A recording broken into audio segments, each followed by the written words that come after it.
अस्सलामु अलैकुम वरहमतुल्लाहि वबरकातुहू। ये ख़बर तो आप लोगों ने ज़रूर सुनी होगी कि लखनऊ में एक 16 साल के लड़के ने अपनी माँ को सिर्फ़ इसलिए कत्ल कर दिया कि माँ जो है वो पबजी गेम खेलने से रोक रही थी। उसको गुस्सा आ गया, वो रात के 2 या 3 बजे उठा और घर में जो बाप की बंदूक थी उसको उठाया और माँ को शूट कर दिया। माँ मर गई।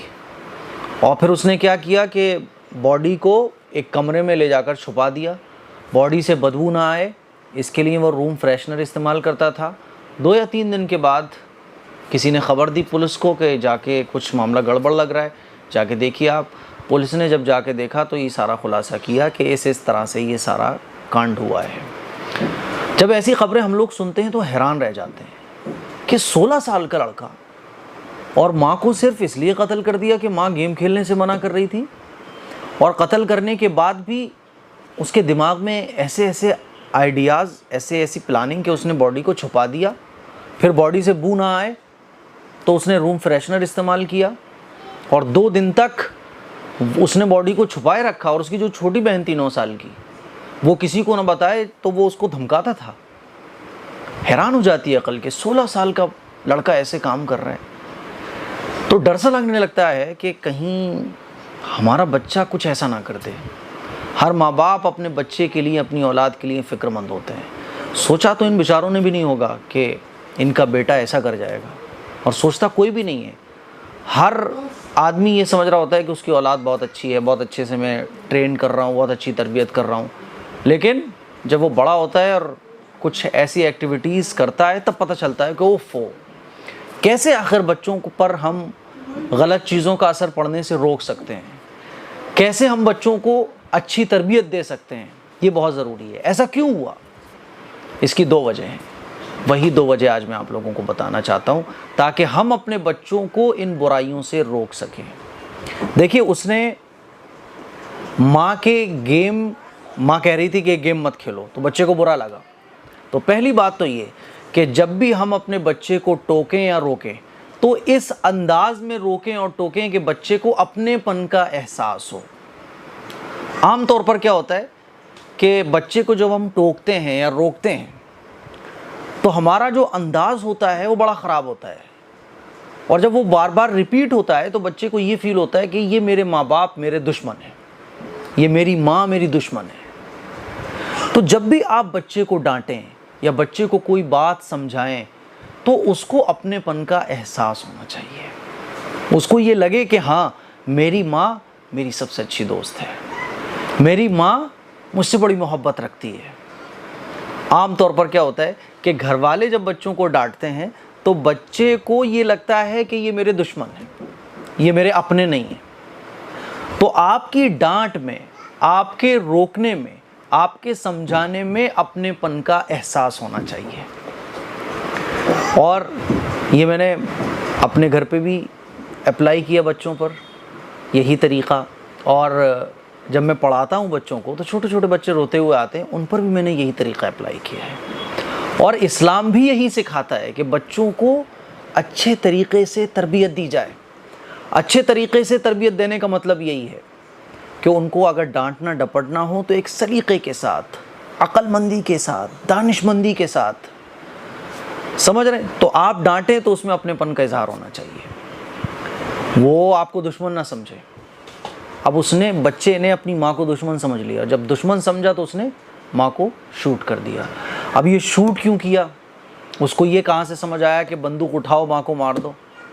गलत चीज़ों को देखकर। आजकल आप देखते होंगे कि मूवीज़ में क्या क्या नहीं दिखाया जाता। ये जो क्राइम वाले जो सीरियल वगैरह भी आते हैं, बच्चों को हमने मोबाइल पकड़ा दिया, बच्चे मोबाइल में क्या देख रहे हैं हमें इसकी कोई फिक्र नहीं रहती है। बच्चा क्या देख रहा है, क्या सुन रहा है, हमें कोई मतलब नहीं है। इस चीज़ पर भी हमें ध्यान देना है। बच्चा क्या देख रहा है, क्या नहीं देख रहा है, इस पे आप निगाह रखें कि बच्चा क्या देख रहा है। गलत चीज़ें अगर वो देख रहा है तो ये गलत चीज़ें उसको गलत बना देंगी। इसी को कहा जाता है अच्छी तरबियत। और सिर्फ गलत चीज़ों से रोकना नहीं, उसके सामने ख़ुद भी गलत चीज़ ना करना। आमतौर पर क्या होता है कि माँ बाप बच्चे को तो गलत चीज़ से रोक रहे होते हैं, लेकिन बच्चे के सामने खुद गलत कर रहे होते हैं। तो इससे फिर बच्चे पर गलत असर पड़ेगा, लाजमी पड़ेगा। मिसाल के तौर पे आप बच्चे से तो कह रहे हो कि देखो बेटा माँ बाप से मुंह नहीं चलाते और तुम अपने माँ बाप से मुंह चलाते हो, लेकिन वहीं आप अपनी सास से मुंह चला रही हो, या बाप अपनी माँ से मुंह चला रहा है, अपने बाप से मुंह चला रहा है, आप घर के अपने बड़ों से मुंह चला रही हो, या अच्छे तरीके से बात नहीं कर रही हो, तो बच्चा कभी भी आपके बात को नहीं मानेगा, क्योंकि वो अपने माँ बाप को अपने बड़ों के साथ करता हुआ देख रहा है। तो इसीलिए बच्चे को गलत चीज़ से आप रोकें और बच्चे के सामने गलत चीज़ ना होने दें। इसी को कहा जाता है अच्छी तरबियत। आमतौर पर आजकल देखने में आता है कि बच्चों को मोबाइल पकड़ा दिया, बच्चा चुप हो गया। मोबाइल में आप थोड़ा बहुत कोई बच्चों वाली चीज़ दिखाएं, इसमें कोई नुकसान नहीं है, लेकिन मुसलसल बच्चे को उसका आदी बना देना कि बच्चा अब खाना खा रहा है तो वो कार्टून देख के खा रहा है, बच्चा पढ़ रहा है तो कार्टून देख के पढ़ रहा है। अब 24 घंटे बच्चे के हाथ में मोबाइल है और आप उसको बिल्कुल नहीं रोक रहे हो। जब बच्चा बड़ा हो जाता है तो फिर वो कार्टून के अलावा और चीज़ें देखता है, और चीज़ों को उसको शौक़ लगता है। धीरे धीरे जैसे जैसे वो बड़ा होता जाता है उसकी चीज़ें चेंज होती जाती हैं और वो उसका आदी हो जाता है। जैसे गेम है, बच्चे जब बड़े होते हैं तो गेम के आदी हो जाते हैं और ये गेम फिर उनकी आदत बन जाता है, और जब ये आदत बन जाता है फिर माँ बाप रोकना शुरू करते हैं। जब बीमारी इतनी बड़ी हो गई तब आप उसको रोक रहे हो। तो मेरे अजीज़ भाइयों, मेरी बहनों, बच्चे की अच्छी तरबियत बचपन से ही। बच्चे को गलत चीज़ ना सुनने दो, ना देखने दो, और ना बच्चे के सामने गलत चीज़ होने दो। यहाँ तक कि आपकी अभी कोई औलाद नहीं थी तो आप मियाँ बीवी कुछ भी बोल लो, लड़ लो, कुछ कोई मसला नहीं है, लेकिन अब बच्चा हो गया, आप माँ बाप बन गए। अब आपको बड़ा केयरफुल रहना पड़ेगा कि बच्चे के सामने कोई भी ऐसी छोटी सी भी चीज़ नहीं होना चाहिए जिससे बच्चे के दिल पर गलत असर पड़े। बच्चा अगर बोलना नहीं जानता तो ये ना समझे कि वो समझ नहीं पा रहा है, उसकी कैचिंग पावर बहुत शार्प होती है। एक औरत ट्रेन के अंदर जो है वो किताब पढ़ रही थी, उसका बच्चा भी किताब पढ़ रहा था। तो ट्रेन में जितने भी आसपास लोग बैठे हुए तो बड़े हैरान थे, कह रहे अभी आपकी बच्ची 8 साल की 9 साल की लग रही है और किताबें पढ़ रही है, यहाँ तो बच्चे मोबाइल मांगते हैं, तो ऐसा कैसे हुआ? तो उस माँ ने क्या जवाब दिया वो सुनिएगा आप। उस माँ ने कहा कि आपको पता है मैंने इस बच्चे के सामने कभी फिजूल में मोबाइल यूज़ ही नहीं किया है, मैंने अपने बच्चे के साथ कभी मोबाइल यूज़ किया ही नहीं है। मैं जब बच्चे के साथ बैठी हूँ अपने, तो मैंने किताबों को पढ़ा है।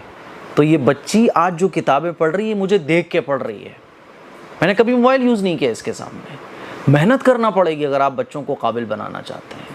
और अगर बाई चांस आपने अच्छा किया, सब कुछ किया, या साहब कोई बात नहीं बच्चा बिगड़ गया, बड़ा हो गया, 10-15 साल का हो गया, 20 साल का हो गया, अब उसके अंदर गलत आदतें आ गई, वो गलत रास्ते पे जाने लगा, तो फिर उसको अगर समझाएं तो अच्छे तरीके से समझाएं।